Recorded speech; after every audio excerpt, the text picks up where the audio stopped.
Cave diving most brutal accident, Byford dolphin painless death.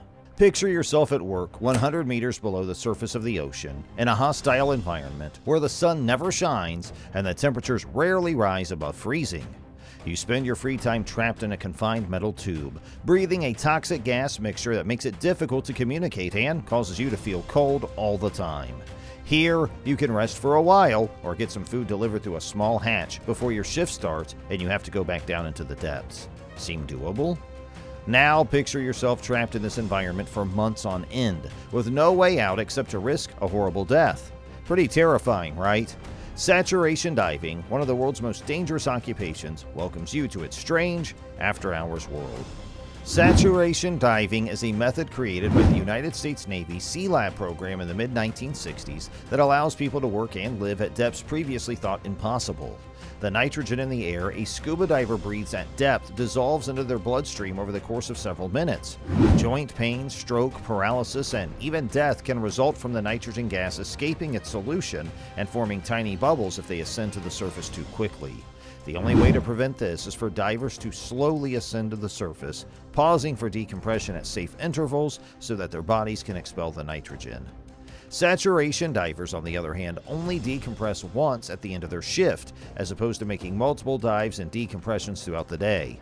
A single decompression can take as long as 2 weeks to complete, which is a major drawback. Other risks include high-pressure nervous syndrome, caused by breathing helium at depths below 300 meters, which is a serious neurological condition. However, the high-pressure environment itself presents the greatest risk in saturation diving, as 4 British and Norwegian divers learned in a horrific incident known as the Byford dolphin accident in 1983. The Byford dolphin, constructed by Aker Engineering in Oslo in 1974, was a semi-submersible offshore oil rig. The 3,000-ton vessel, manned by 100 people, could drill to a depth of 460 meters in seawater. The rig was outfitted with a sophisticated saturation diving system made by French firm Comex to allow for the construction and maintenance of the wellhead at these depths. The rig was operating in the Norwegian sector of the North Sea, specifically the Frigg gas field, on November 5, 1983, when it ran into trouble.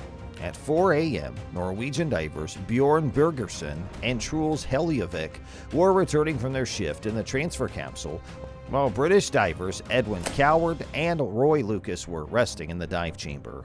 Bergersen and Hellevik climbed through a short trunk to join Coward and Lucas after the capsule was hoisted out of the water and docked to the dive chamber by diving tenders William Crammond and Martin Saunders. Tenders would depressurize the capsule and remove it from the airlock after the divers had sealed off the trunk and isolated the chamber. William Crammond unfastened the clamp holding the capsule to the trunk before Hellevik could close the hatch to the chamber. The consequences were devastating and appeared instantly. The pressure inside the chamber dropped from 9 to 1 atmosphere in an instant, killing Crammond and severely injuring Saunders as the capsule violently decompressed and blasted away from the trunk. Hellevik, who had been hunched over the trunk, was blown to bits, and his body parts were scattered all over the rig. According to one eyewitness, his liver was found complete, as if dissected out of the body, and a piece of his spine was located 10 meters above the chamber on the rig derrick. The situation was not much better for the other divers in the chamber. Human error was ultimately determined to be the root cause of this accident after further investigation.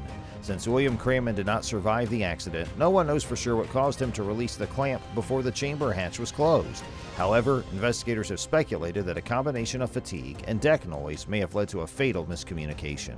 But the saturation diving system itself played a significant role. It lacked the interlocks, pressure gauges, and other safety features that would have prevented the diving chamber from being disconnected while pressurized, as recommended by the Norwegian oil and gas regulator DNV. Sadly, the families of the deceased divers did not receive any compensation because this equipment failure was not mentioned in the official accident report. 25 years after the accident in 2008, the families finally sued the Norwegian government and won a settlement after accusing it of covering up the accident. Saturating diving is still widely used in the offshore oil industry, and many divers earn up to $1,400 per day. The Byford dolphin rig is still in operation under contract with British Petroleum. While safety measures and accident rates have greatly improved since the Byford dolphin incident in 1983. And that brings us to the end of today's video. If you liked it, please give this video a thumbs up, and don't forget to like and subscribe to our channel.